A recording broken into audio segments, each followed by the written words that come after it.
Le chiffre se passe de commentaires. En l'espace de 30 ans, la Chine est devenue actrice majeure des pêcheries et des eaux poissonneuses de l'Ouest africain.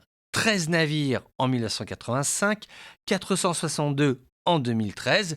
Nous n'avons pas les derniers chiffres pour l'année en cours, mais il est un fait que la marine de pêche chinoise est actrice à part entière de cette activité commerciale qui ne s'exerce pas, c'est vrai, il faut le reconnaître, sans grincement de dents. Les ONG dénoncent le pillage halieutique, les gouvernements africains sont parfois obligés de sévir pour lutter contre certaines pêches illégales. Alors si on veut être tout à fait équitable, il faut reconnaître que Pékin fait des efforts en ce domaine. Début 2018, le ministère chinois de l'Agriculture a gelé les subventions de 3 compagnies chinoises qui étaient impliquées dans des affaires de pêche illicite au large des côtes de l'Afrique de l'Ouest. À bord de ces navires, des filets non réglementaires ainsi que des ailerons de requins avaient été découverts. L'une de ces compagnies chinoises, la Lianhui Pelagic Fishery, a été contrainte d'arrêter 30 de ces navires qui pêchaient au large de l'Afrique.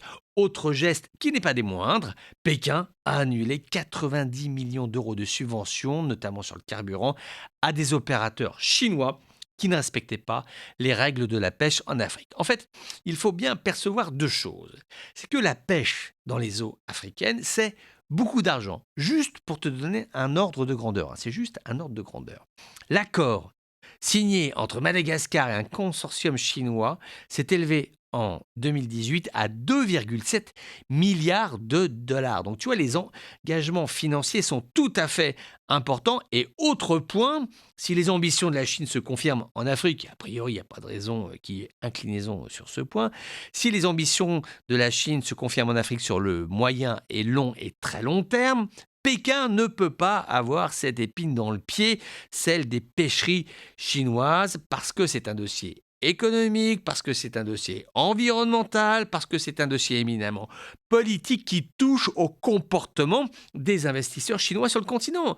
Donc c'est aussi une affaire de réputation et de prestige, autant pour les Chinois que pour les pays africains. Il est vraiment important que le continent fasse entendre sa voix pour être un partenaire économique, certes, mais un partenaire responsable qui n'accepte pas tout et n'importe quoi. La pêche au large des côtes africaines, c'est un enjeu symbolique, c'est un enjeu de toute importance.